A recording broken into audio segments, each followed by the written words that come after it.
got the cornfield calm, Midwest tone, but he's spitting facts like a dog with a bone. Lanky frame, fire-haired, eyes on the case, breaking down the game in the darkest place. Sports scores to murder boards, Hoosier logic cuts like swords. From Friday lights to chalked out lines, this redhead's brain rewrites the lines. Inside the Hoosier mind, where the stories twist and stats unwind. He's a legend in flannel, mic in hand, digging deep where few can stand.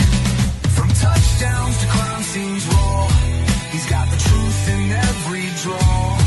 Yeah, step in if you dare to find what's brewing inside the Hoosier mind. He'll talk Pacers, Colts, or Colts on trial. Hoosier humor with a devilish smile. He's that redhead sleuth with a box of clues. Takes your headline, breaks the news. With every stat and every scream, he's painting portraits in your stream. Don't blink, he'll tie it tight. From game night wins to murder fight. Inside the Hoosier mind, where the facts hit hard and the lines are blind. He's a ginger ninja, smooth and slick, cracking cases play by play quick. From courtrooms to the hardwood floor, he digs for more than just the score. Tune in and don't rewind, you're deep now inside the Hoosier mind.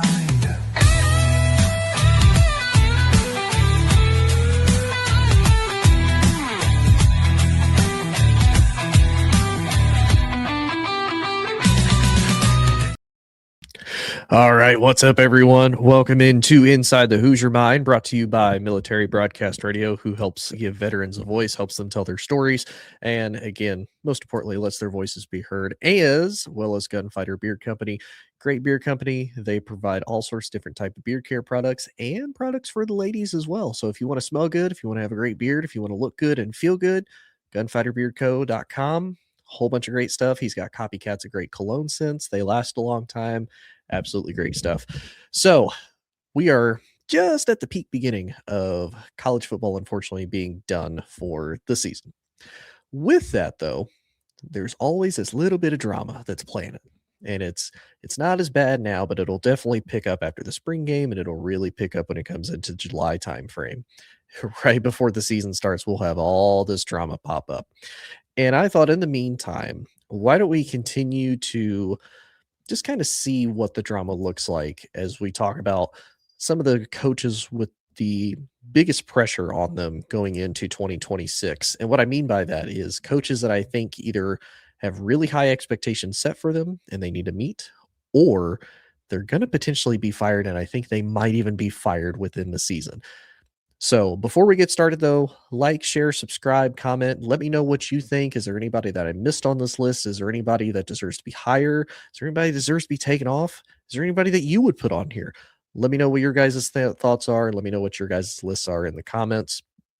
So without further ado, let's get into the list itself. So I do have an honorable mention on here, and I want to say honorable mention as well as number 10 do tie together, because to me, their longevity and their stances as coaches solely depend on how this upcoming season factors out.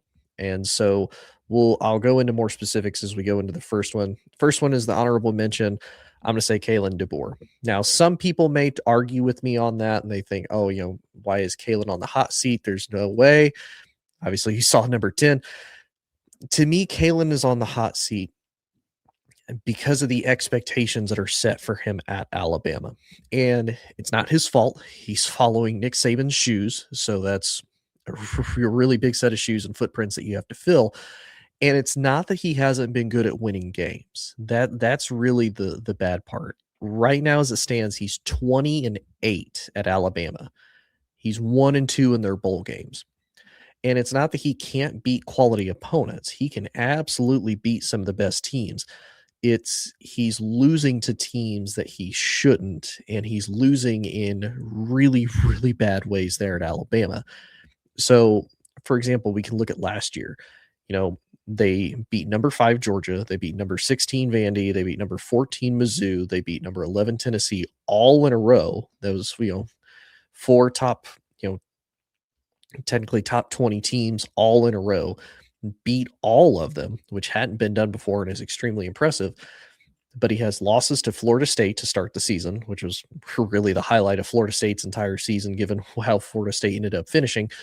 They lost to number 11 Oklahoma, which was a solid team. And then they lose to Georgia in the SEC championship.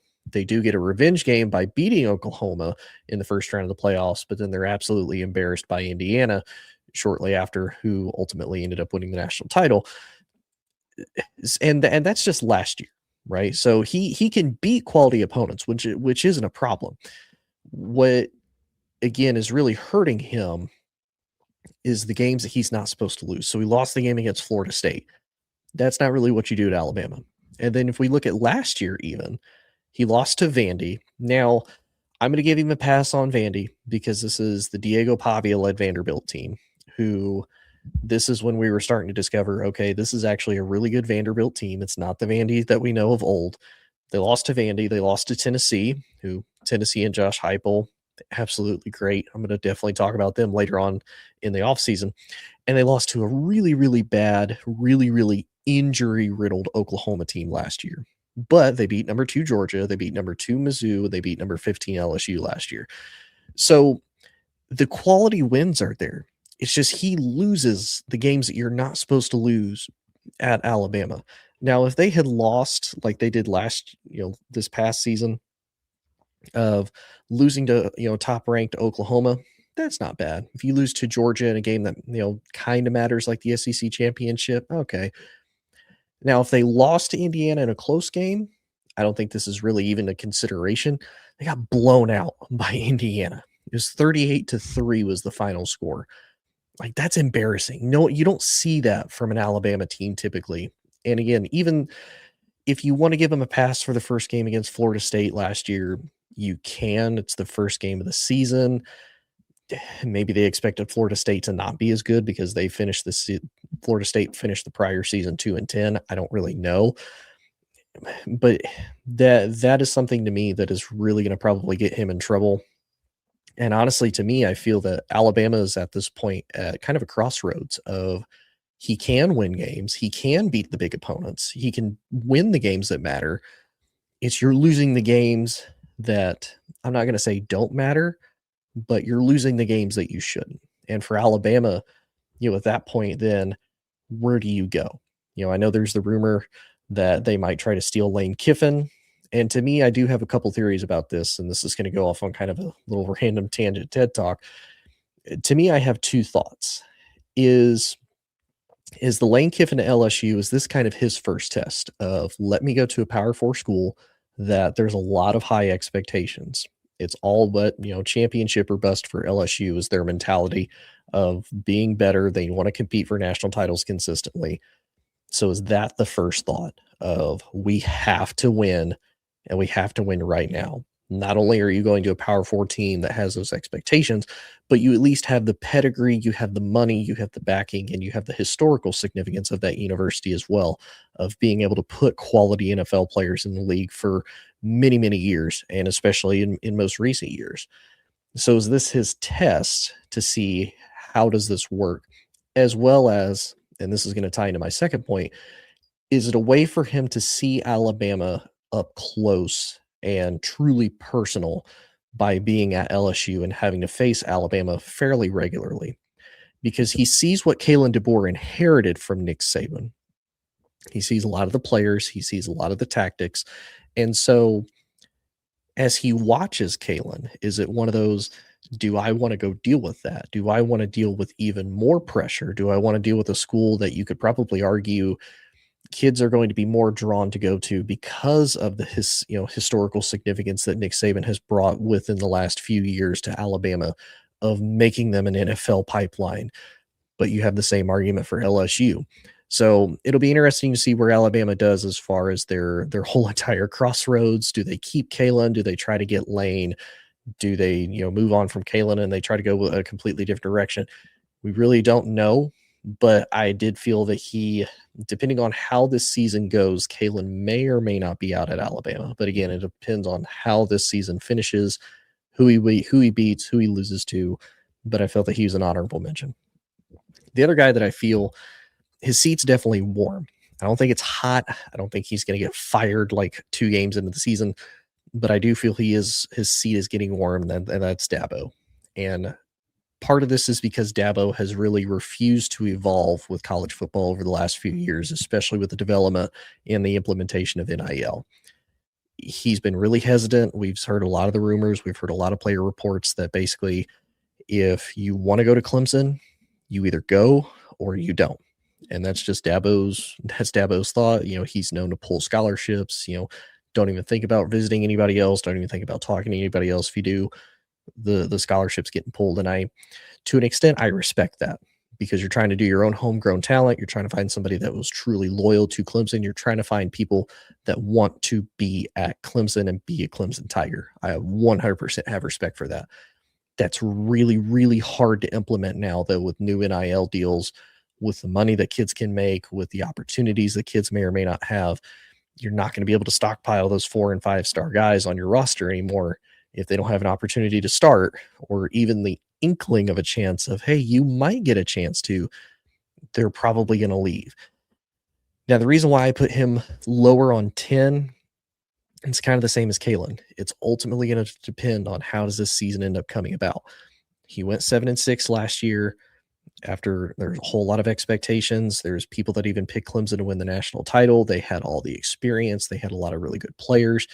I think a lot of the players on this team is probably going to end up going later in the first round of the NFL draft, even in the high second round for the second day of the draft. But nonetheless, though, he can recruit, he can build players, he can absolutely build a great team. He's 187-53 with Clemson at his time there, and he's won 2 national titles. So that's why I think, depending on how this season goes, they may wait till the end of the year to let him go, just as a common courtesy and one of the best coaches that Clemson has had in their history. But it's really, really difficult to sit here and say that, Dabo's not on a pretty warm seat. And I do feel bad as well for Dabo with the NIL thing, because the first time he tries to jump into it, we have the Luke Farrelly situation of, guy coming in and tampering, changing this kid's mind. He's at Clemson, he's enrolled, he's ready to go, he's in class. And then the head coach of Ole Miss allegedly comes in and offers him money, gets him to leave Clemson and go to Ole Miss and be the linebacker there. So I do feel bad for Dabo in that part, but I would also say in an ever-evolving sport, I don't care how long you've done something, you have to be willing to adapt and change. And it just seems like something that Dabo has not been willing to do. Number 9, I have Lincoln Riley.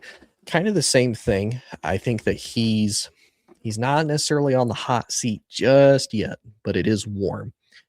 And I say that because of what he's done at USC and what he's done, especially since they joined the Big Ten. So he's 35-18 at USC. Not terrible. It's good. It's not terrible. But compared to what he left when he was at Oklahoma, he was 55-10. His worst season at Oklahoma, he was 9-2 during the COVID year. The best stretch of time he was there was from 2017, 2019. He was 12-2 every single year.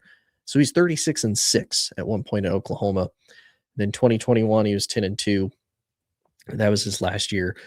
Then he goes to USC. Caleb Williams comes with him, turns him into a Heisman winner.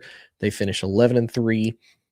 Ever since then, not really a whole lot. Like their best year, I believe, was last year. They were 9-4 in their second year now in the Big Ten.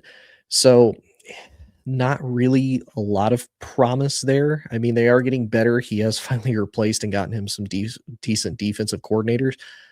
But there's, to me, the big question of you can still recruit. You still get some of the best recruiting classes, but it just seems as though you can't put them together. And ever since you lost your generational type of quarterback in Caleb Williams, you haven't been able to recreate that. Even with Miller Moss, now you have Maiava, not bad, hasn't really been, that super sensational type of guy. So you can develop players, you can get players transferred in, and they lose players like every other team does. And you're coming into a significantly tougher conference. But there's a lot of expectations for USC this year. There's a lot of expectations. I don't necessarily know about winning the Big Ten, but they could definitely make it kind of a deep run and maybe even sneak into the playoffs as a dark horse. Um, but to me, his seat's a little bit warm. Now, Bill Belichick at number 8. Now, I know a lot of people, they're like, why? He's in his second year. That first year was really, really rough. That was a really bad North Carolina team last year, especially with all the hype, all of his pedigree, all of everything that he's had throughout his time. And, this is his first time being in college football. Last year, he's kind of getting his feet wet, seeing how things go. So again, I'm not going to say he's on the hot seat. I don't think they would fire him in the middle of the season unless something just went absolutely totally wrong. But it does lead a lot of questions. He's 4-8 last year, so not great in an ACC conference that you didn't really have a lot of, I guess, depth. Georgia Tech looked really good at one point. They started to fall apart. Florida State obviously started out hot. They lost 4 games in a row, especially in conference after that. Miami looked really, really good, kind of stumbled there for a little bit. SMU has actually been fairly consistent. Clemson started out really good. They started to fall off. So a lot of your big powerhouse teams didn't really do as well as you could have thought. So it was kind of there for the taking. And it just seemed like they didn't have the talent. They weren't really well prepared. And they just had the ball absolutely ran all over them the entire time. So again, I don't think Bill Belichick's necessarily on the hot seat coming into this. I do think his seat is warm. I think that depending on how this goes, they may try to part ways. The other part, there was the drama even towards about the end of the season of him wanting to leave, of him wanting to take his staff, of him just being done, not going to meetings, not, talking with people and whatnot. So I think again, the possibility is there. Again, I don't think that they would fire a mid-season, but I do think his seat is fairly warm. Now, this next guy, I think his seat is a little bit warmer than Bill's, only because of the timeline that he's had since being there, and that's Deion. Now, with Deion, it's one of those, I get why they keep him, but I would also understand why they would fire him. And the reason being, he's 16-21 at Colorado right now. Now, prior to Colorado, when he was at Jackson State, he was 27-6, but that was with his sons. That was with Shedeur, that was with Shiloh, that was with Travis Hunter. Goes to Colorado. Now, the first season, not really that great. They went 4-8 their first season. Then they turn around, they go 9-4 the following season. Best season that he's had as a head coach there at the Power 4 level with Colorado, which is great. The first year without them, though, at Colorado, they went 3-9. And now I asked this a little bit earlier last year of does Deion, deserve to be fired or not? And some Colorado fans actually see him as this is his first true year since, Shedeur, since Shiloh, since Travis are all gone. Of okay, this is your first year. Let's see what we've got. And it wasn't great. I didn't really know what to expect out of Colorado, but I did somewhat expect a little bit better, especially with the Big 12 having a lot of parity. The conference was essentially wide open last year up until we found out the amount of money that Texas Tech spent on quality players. They got them, and more than likely, it looks like Texas Tech is going to be the big dog that runs the Big 12 at the current moment and for the foreseeable future. But to me, there's a lot of questions, and I want to know everybody else's thoughts. Does Deion deserve more time to get himself established, or do you think they move on and find somebody else? And it's one of those. He was great when he's with his sons. Maybe he tries to go to the NFL level so he can be reacquainted with Shedeur. They're in Cleveland. We don't know, because Cleveland, honestly, they kind of took whoever they could get the job because there's a whole lot of people pulling their names out. So we'll see. But I think Deion's seat's a little bit warmer than Bill, Lincoln, Dabo, and even Kalen's. Now, Dave Aranda, I'll be honest. When I was first making this list and I was first thinking about it and I was looking at all the coaches that I think could have been on the hot seat, to me, Dave is one of those that I really didn't know where I should put him. I don't feel that he's in the top 3 as far as being like super, super hot seats because I don't believe Baylor has that high of expectations. But I also don't believe that he's, kind of sitting there on a warm seat because we, he's had an extended amount of time there at Baylor. He's been there since 2020. He won a national title with LSU, became the head coach of Baylor, and not really a whole lot since then. He's 36 and 37, so he's one game under of being right at 500. Now, when he took over the team for COVID year, he was 2-7, not great, but then immediately turned around. They went 7-2, won the Big 12 in 2021. Fantastic. That's great. He really showed out that, when he was with Baylor then. But then it's just been nothing but hot and cold seasons since then. He went 6-7, 3-9, 8-5 the year before last. And then he went 5-7 last year. I think what will really make or break it for Dave Aranda is the fact that he did sign DJ Lagway from Florida, which is a pretty significant signing. We've seen when DJ has a good supporting staff around him, and I don't know what happened last year with the whole Billy Napier thing with everything kind of falling apart, or maybe he just kind of had that freshman magic of nobody's seen him play in college, so let's kind of see what he does. And they went on that run. And then last year, the expectations were really high. I honestly had Florida maybe being a dark horse, maybe going through the SEC, winning some games they probably necessarily shouldn't. I mean, last year they beat Texas, which was a big surprise. I don't think anybody expected them to be able to do that. But I think with him signing such a high prospect in DJ, now you have a good young quarterback that you could have potentially for the next couple of years, depending on if he decides to clear for the draft or not. How do you do with him? What does it look like? And again, the same thing. You have a lot of parity in the Big 12. The probably 2 biggest opponents that you're really going to have to face and deal with is going to be Texas Tech, BYU. You can maybe make an argument for Utah, but those are going to be the big boys that you have to fight and contend with. So where does he stack up? Is he able to get 8-9 wins? Again, I don't know about playoff, but can he show progression and can he continue to get better? Because right now, as it stands, it's not exactly great. Now, moving into the top 5. Now, the next guy, I feel like he's about at the same heat level as Dion and Dave. The seat's a little bit warmer than Bill, Lincoln, and Dabo. It's not as warm, but it's definitely warmer. And it's one of those, if the school moved on from him, I wouldn't really be surprised because I don't believe the expectations are ridiculously high at Boston College, but I also don't expect them to just kind of let him mosey on through either, especially after, Jeff Hafley had them in a pretty good spot prior to him deciding to quit being the head coach of Boston College and go be the defensive coordinator for Green Bay.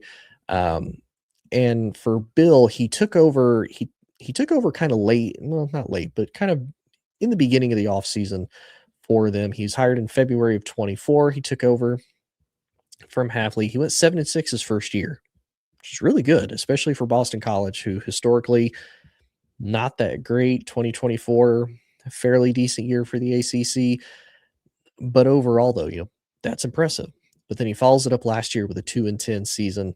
He's 9-16 overall as the head coach of Boston College.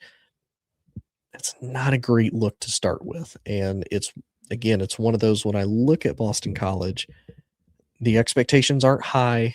I don't think they're sitting here saying we need to go in the playoffs. We need to go compete for ACC titles. We need to go compete for a national title. I don't think any of that's truly there, but I do think they want better than 2-10. I think they potentially see how does this season go. What are their standings when it comes to about week 7, week 8, as they're about halfway through the season. And if it's not good, I could maybe see him getting maybe an early exit, but I think more likely they might let him finish and then they would probably fire him afterwards. Now, Shane Beamer, he's my number 4 guy. And to me, when I was reading through some of the articles for who is considered on the hot seat, through CBS, through ESPN, Fox Sports, all of them, the list of coaches that they had as far as on the hot seat, Shane Beamer is one. And this is one of those I get it and I don't get it. You know what I mean? And that's gonna sound weird. So he's been the head coach of them for 5 years. This would be year 6. He's had 3 winning seasons at his time there in Columbia, South Carolina. He took over in 2021. They went 7-6, won the Duke's Mayo Bowl. 2022 followed it up, went 8-5, but lost the Gator Bowl. They finished ranked 23rd that season out of 25. 2023, a little bit of a dip. They went 5-7. Followed it up in 2024. They went 9-4, lost the Citrus Bowl, but they were ranked 19th. This was Lenore Sellers, rookie, his freshman year. So there's a lot of hype and a lot of potential. It was one of those I even had, again, same with South Carolina as I did with Florida. I had them as a dark horse for potentially going into the playoffs, for potentially going into, the SEC. I thought for sure they were going to be able to do it. And they fell short last year. They went 4-8. Now, in their defense, they had an extremely brutal schedule last year. Albeit when they faced them, they weren't ranked. They ended up facing Vanderbilt last year, who ended up being extremely good. At the time, they faced number 23 ranked Mizzou. They faced number 11th ranked LSU. They faced number 14 Oklahoma. They faced number 4 Alabama, number 7 Ole Miss, number 3 Texas A&M, and then they finished the season with a loss to Clemson. Those were all losses that they had throughout that time. So they truly had the epitome of a brutal SEC schedule as far as good ranked teams that had a lot of momentum, a lot more talent. But he's still sitting there. He's 33-30 with South Carolina in the SEC. Now I know his overall SEC conference record is not great, but in true defense of that and in true respect to the SEC, that's hard to be able to win. That is a hard fought battle when you can sit there and say, yeah, I'm 33-30 as a head coach at South Carolina. My SEC record isn't the greatest, but they're competitive, and look at who I've had to face. Look at who I've had to deal with here as the head coach. And I know that's not necessarily an excuse, and I'm not trying to excuse him for his performance. However, South Carolina faces quality outside of the conference Power 4 schools. Look at last year. They faced Virginia Tech to start the season, and they end the year, facing Clemson. Now, they did have a couple cupcakes in there in between, just like most schools in every conference does, not just the SEC. But they faced quality opponents outside of their conference, and they went 1-1. So that to me kind of gives him a pass and shows, okay, we're South Carolina. We can compete. We're going to compete. Before that, heck, they even beat Clemson the year before last when they went 9-4. So to me, I get where maybe if you're the athletic director or the president of South Carolina, you maybe want to move on. But considering where you're at, considering where Shane has taken the team, and considering the fact of what he's been able to do with them, how much better do you think you're going to get with a new coaching candidate? Truly. And it is also one of those, and I hate to say it, because when I say this and then you look at guys like Coach Signetti, who, never been a head coach before, it's like, oh, well, what's he going to do? Oh, well, he goes 27-2 in his first 2 years. He wins the national title with a school that historically, was one of, at the time, the losingest programs in college football history in Indiana. So I get where people say, take the chance, try to catch lightning in the bottle. Don't sit here with consistency as far as Shane Beamer goes. But do you think you can do that? Is there a guy at one of the group of 6 schools that you believe, okay, he's consistently done really well. He's done really well for years and years and years. We think this is going to be our guy, especially when a couple of them, as far as, Alex Goulash and Pat Summerall, both got hired by schools in your own conference of Auburn and Florida, and you're going to have to probably face them. So I get where maybe move on and find somebody else. But my big question is, who do you think is going to potentially be that guy, and who do you think could turn that program around that quickly and have to deal with the competition that he's going to have to deal with. Because at the end of the day, they're still in the SEC. You're still going to have to face Kirby Smart in Georgia at some point throughout your coaching tenure there. He's one of the top dogs. Kirby's not going anywhere. You still have to contend with Florida, good or not, and no matter who their coach is, you're going to have to contend with them. You're going to have to contend with Josh Heupel at Tennessee. I feel like Josh is kind of underrated, but really, really good considering what he has and what he's been able to do. Vandy, the last couple of years at least, now we don't know what Vandy's going to look like in the future, but as it stands right now, Vandy is kind of a pain that you have to deal with. Of course, you have to deal with Bama, you have to deal with LSU. Oklahoma's now in your conference. Texas is now in your conference. You're going to have to deal with them. You have Texas A&M. You have Mizzou. It's a really deep conference of really tough competition that you're going to have to face and deal with. Significantly deeper, you could argue, than the Big Ten. Now, the Big Ten has their own really good teams, but overall, you could argue the SEC might be a little bit deeper as far as competition goes. But that's just me. So that's the top. That's 4 through 10. Now, these top 3 guys, I feel like truly are on the hottest seats, and I feel like a coaching change could happen during the middle of the season at some point, especially depending on how the season goes. Number 3, I've got Mike Locksley from Maryland. He's had a couple good years of really, really good stints with Maryland. But since then, prior to that and since then, it's not been good for Mike. And the reason why I say that, he's 37-49 at Maryland. When he from 2021, 2022, 2023 was his best time as a coach. He went 7-6, 8-5, 8-5, won all 3 bowl games that Maryland was invited to those years. But he's 4-8 in the last 2 seasons. And then in 2019 and 2020, he was 3-9, he was 2-3. So he's not been great. And that stretch that he was 7-6, 8-5, 8-5, he had Taulia Tagovailoa as his quarterback to his brother. And so he had a quality player. He had a quality starting quarterback, and it showed with what Maryland had. Maryland had a whole lot of great NFL players on that team, and it showed. Prior to that, though, he was head coach of Maryland once before in 2015, albeit not for long. He went 1-5. And then prior even to that, he was the head coach of New Mexico from 2009 to 2011. He went 2-26. He was 1-11 in both 2009 and 2010. So he was 2-22 in 2 years with New Mexico. And then he started out 0-4 in 2011, and New Mexico fired him in the middle of the season. So he does not have a great head coaching track record anyway. Now, I know he's great as an assistant. He's great as a coordinator, and that's perfectly okay. There's a lot of guys that are that way, and no shame, nothing against them for doing that. Some guys are just better as coordinators than they are head coaches. But I feel like Mike's time at Maryland is starting to come up short, and I feel like Maryland is at this point where, again, I don't think they're trying to compete for the playoffs. I don't think they're trying to compete for a national title, but I do think they're trying to stay relevant and compete in the Big Ten.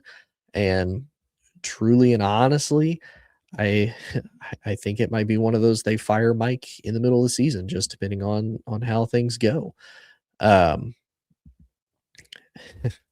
then number two, I've been saying, honestly, I feel he could be my number 1 guy, as far as potentially really, really being on the hot seat. And that's Luke Fickell at Wisconsin. And I've said that ever since they fired Paul Chryst. I really didn't understand why they fired him. I thought he deserved significantly better than what he got. And I get the hype around Luke Fickell, and I get why they hired him. He was 57-18 at Cincinnati. He had that program turned around and absolutely rolling as they entered the Power, at the time, the Power 5 grouping and going into the Big 12. So I get why. And his first season at Wisconsin, 2023, he was great. He was 7-6. So he got him to a winning record. Wisconsin, okay, maybe he's started to turn this around. He's able to recruit well in the Midwest. Wisconsin's fairly decent brand. But since then, he went 5-7, 4-8. He's 12-15 since starting out 7-6. So overall, He's 17-21 at Wisconsin. That math may not be mathing. Sorry, 9-15. Yeah, I can't math. He's 9-15 there at Wisconsin since that 2023 season. He technically did win one game in 2022. It was his first game. It was the bowl game. But this is one when I look at Wisconsin, especially being kind of an older college football fan, having watched college football for a long time. When I thought of Wisconsin, I think of power runners. I think of Melvin Gordon. I think of Jonathan Taylor. I think of I'm trying to think of the other kid that was from Wisconsin that got I believe he went to the Jets, if I remember correctly. That was also really good. Braylon Allen. I think of all those guys. It's like, okay, good runners. They're going to ground and pound the offense and dominant stifling defense. Look at JJ Watt, look at TJ Watt, basically all the Watt brothers that went there. And it just feels like to me, since watching Luke Fickell take over, Wisconsin just does not have that identity anymore. I really don't know what Wisconsin's identity even is. They're not a prolific passing team. They don't run the ball. They don't have a stopping, ball hawking defense. They don't really have any of that. And so to me, Luke is really, really on the hot seat. And I think truly, depending on how the season starts, if he gets off to a hot start, he might be able to save his job for one more year. But truly, I could see them firing him in the middle of the season. Now, I know for him and a lot of these coaches, they've all gotten extensions. I think Luke got an extension, not this past season, but season before in the offseason. I'll be honest, I really don't pay attention to the extensions with college football coaches because we've seen that happen a lot, and they still get fired, and schools figure out the money. They take the losses, and then they fire somebody else, and they get even more money. So I don't necessarily think his contract is going to save them. I don't think the contract of any of these guys is going to save them. I think truly if the universities are ready and they're going to move on, they're going to fire him. But Luke, honestly, I really debated on putting him at my number one. But it seemed to be the number one consensus guy as far as getting fired. And I think a guy that, aside from Kalen, with having the championship or at minimum even just conference championship competition and standards being, is Mike Norvell at Florida State. And he's 38-34 at Florida State. His best two seasons there as the head coach was 2022 and 2023. They went 10-3. And then, of course, they went 13-1. Jordan Travis gets hurt, and then they get destroyed by Georgia in the bowl game after winning the ACC, being undefeated, but being left out of the playoffs. But prior to those two seasons, he's not been great. He was 3-6 in 2020. He was 5-7 in 2021. The super bad 2-10 season in 2024. And then last year he was 5-7, with the biggest highlight being they upset Alabama in Tallahassee to start the beginning of the year. And then after that, everything went downhill. So Mike is another one of those.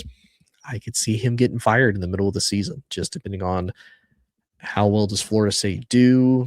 Do they start off hot? Do they kind of get to the same point? Now, if they're around the same area that they were, as far as being 5-7, 6-6, maybe even 7-6, he maybe saves his job for one more year. But I think truly, if he loses, if he doesn't win at least 5 games or more, truly, I think they fire him the minute that they're ineligible for any bowl game. And I think they fire him if he's not at least still competitive in the ACC. And it's one of those that it kind of stinks, because a lot of these guys, when I look, with the exception of Bill O'Brien, Bill Belichick, and technically Kalen, all these guys have been at their schools for 5-6 years now. Mike Loxley's been there for a minute. Shane Beamer's been there for a minute. Luke, not technically as long, but Mike has been there at Florida State for a minute. Dave Aranda's been at Baylor for a minute. Lincoln has technically been at USC for a minute. Now, I think out of these guys, if they do get cut or fired, I think Lincoln is going to be a hot commodity target right off the bat. if Alabama was to let Kalen go, I don't necessarily think they would, just depending again how the season goes. I think Kalen would be a hot name that's up there. Shane Beamer might be. Other than that, I really don't see many of these guys being hot commodity. And honestly, I don't even see Dabo being a hot commodity if he does get let go at the end of next season, depending on how everything finishes out, just because you haven't shown any adaptation to the new college football. And I get why he doesn't, but it's just not going to work in the new era. It's not going to work until there's some type of structure. And then maybe you can kind of go back to the old college football ways. Now, don't get it wrong. I like some of Dabo's ideas that he's had as far as fixing college football. He's definitely a guy. He's not going to complain. If he does complain, he's going to bring solutions to try to fix it. But overall, though, it will kind of stink if some of these guys end up getting fired just because of how long they've been at some of the schools. But some of the performances just don't match, unfortunately, and it kind of stinks to see. But again, let me know what y'all think in the comments. Do you like my list? Do you hate my list? Again, is there anybody you would switch out? Anybody that you would put in place of? Would you rearrange it even? Do you think there's somebody on more of a hot seat than anybody else? And Jay Lincoln Riley, quite the upstanding name. Look, Joy. Yeah, I'm gonna be honest. I got Lincoln at 9.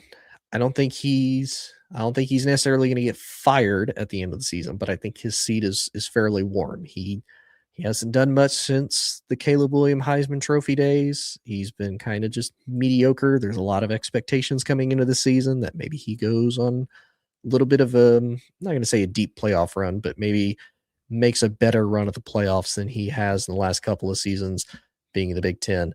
So I think it's there. But again, I do think he's on a little bit of a hot seat because there's a lot of expectations with USC of like, hey, bring us back to being relevant, bring us back to being, USC of what we were, as bad as it sounds, 20 years ago. And he did for like one season and nothing really since. But that's my thoughts. Again, if you like this, please let me know in the comments. Tell me what you think. You can follow me at Inside the Hoosier Mind at pretty much every social media on Facebook, Instagram, YouTube. If you also like this content and maybe you want to see another veteran who gives better life advice, maybe even tells better stories, connects with better, veteran-owned businesses and whatnot, check out Military Broadcast Radio. They have a whole lot of great veteran hosts. I actually have one in my comments, Terry. She runs Tracer Round Podcast. She interviews so many veterans. She interviews small business owners, all of that. Definitely check her out at Tracer Rounds Podcast and check out just Military Broadcast Radio in general. It's one of those, I'm not selling it. Being a veteran myself, talking to the other veterans and everybody that I work with here at the network, hearing their stories is just absolutely cool. And it helps veterans be able to, connect with people. It helps even people connect with veterans to really understand who they are, what they do, why we do the things that we do. And maybe give you a better understanding of like family members, friends, maybe the person that you see working at a store that has like a veteran hat or veteran shirt, anything like that. Definitely check them out. And then of course, definitely check out Gunfighter Beard Company. A whole lot of great beard products. If you want a great beard like mine, if you think my beard is great, definitely check them out. A whole lot of great smelling stuff and great smelling stuff for the missus as well, as far as body oils, butters. They've got colognes. He has a whole bunch of stuff. And he's a veteran out of South Carolina, super small business, makes everything by hand. Believe him and his wife both do. So definitely check them out if you want great beard care and great stuff. But appreciate everybody tuning in. Love each and every single one of you. Appreciate y'all following me. Keep tuning in as the off season continues on. I'm definitely going to start a college football for dummies where hopefully I break stuff down if maybe you're not as big into college football and it's something that you want to get into, or if maybe, your significant other is like, I want to understand, but I don't want to have you explain it to me. I want somebody else to explain it to me. Hopefully I'm going to be able to be that guy that does it in a pretty good way. But again, let me know what y'all think. Appreciate and love y'all, and we will see y'all later. Ladies and gentlemen, thank you for tuning in to Military Broadcast Radio. As we wrap up today's show, we want to remind you that the podcast of today's episode will be available right after we go off the air. So if you missed any part of the show or want to listen again, be sure to check it out. And remember, we're here to support and honor our veterans. Your stories and experiences matter, and we are committed to giving you a platform to share them. That's right. We're here to give our veterans a voice. So don't forget to catch the podcast and stay connected with us. Giving our veterans a voice.